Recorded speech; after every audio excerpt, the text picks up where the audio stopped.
تشدد 26واں پارٹ آپ کے خدمت میں پیش ہے۔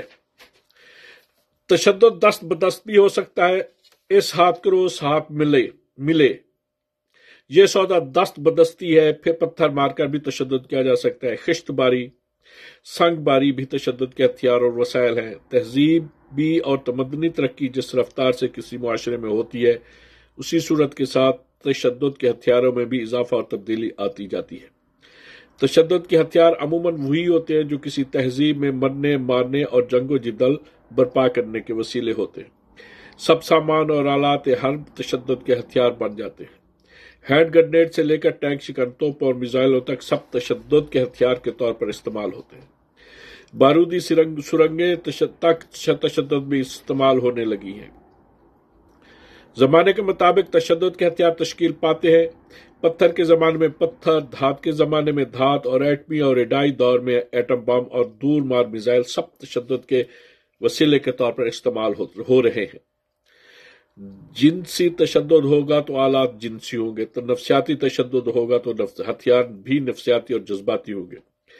خوف و ہراس پھیلانا، افواہوں کا استعمال کرنا، جھوٹی خبریں اور اسی طرح کے جھوٹے بیان اور تقاریر کا سہارا لینا نفسیاتی اور اعصابی جنگ کے ہتھیار بن جاتے ہیں، اور مختلف قسم کے اطلاعاتی میڈیا کو استعمال کیا جاتا ہے۔ اگر تشدد محض جسمانی اور بدنی سطح پر ہوگا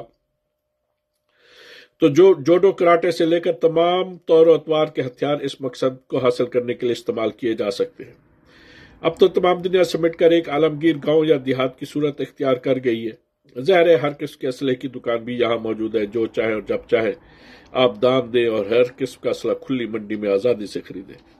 بیچنے والے چاہے دساور سے منگوائیں یا باڑے کی آڑ میں آپ تک کسی طریقے سے پہنچائیں۔ آپ کیش دینا چاہتے ہیں تو وہ بھی ممکن ہے، اور اگر ہنڈی لکھ کر یا ڈالر کی شکل میں بار ادا کرنا چاہتے ہیں تو وہ بھی حصہ بقدر جثہ آپ سے سلوک روا رکھا جا سکتا ہے۔ ہاں، آپ ہیروئن اور حشیش کی شکل میں بھی ادائیگی کر سکتے ہیں، جو مزاج یار میں آئے وہ منظور و مقبول۔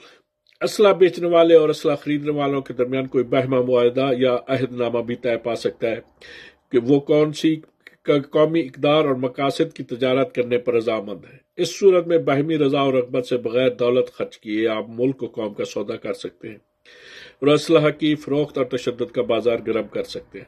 یہ بھی ایک تشدد کی بھیانک تصویر ہے جس کا چرچا ان دنوں ترقی پذیر تیسری دنیا کے ملکوں اور قوموں میں بہت عام ہے، اور ہمارا ہمسایہ ملک افغانستان ایسے ملکوں کا امام ہے۔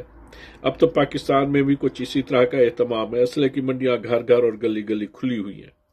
کروڑوں اور اربوں روپوں میں یہ کاروبار ہو رہا ہے۔ دنیا کے کونے کونے میں وہ بوسنیا ہو کہ چچنیا، صومالیہ ہو کہ روانڈا، برانڈی ہو یا آذربائیجان کہ قبرص، جنگ آزادی کے نام پر نسل اور علاقے کا جھنڈا بلند کر کے مذہبی اور علاقائی نفرتوں کے زور پر جس طرح چاہیں آپ جنگ و جدل کا جھنڈا لہرائیں اور اسلحہ حاصل کر کے ان کی خون کی ندیاں بہائیں۔ قرون وسطیٰ سے بھی پہلے اور بعد تک اور پھر اب اس جدید دور میں کیا کچھ نہیں ہوا۔ یورپ ہو کہ ایشیا، افریقہ ہو کہ امریکہ، ہر طرف آج بھی علاقائی، نسلی اور مذہبی جنگیں جاری ہیں۔ غارت گری کا بازار گرم ہے، مذہب کے نام پر خون کی روایت جاری و ساری ہے۔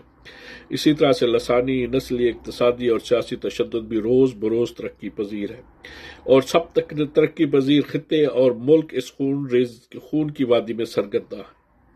اخلاقی قدروں اور نیک نام مقاصد کے نام پر انسان کے بنیادی حقوق اور اعلی اقدار اور روایات کا خون کیا جا رہا ہے۔